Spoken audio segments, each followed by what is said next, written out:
حرامي اليوم تسوقت. فما اشتريت الستور كله؟ لا مو مثل قبل.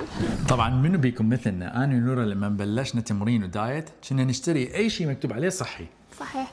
انت تشوفونا دائما احنا فيديوهاتنا بدنا ناكل اكل عراقي وهاي، بس احنا 80% هذا مسواقنا كل اسبوع.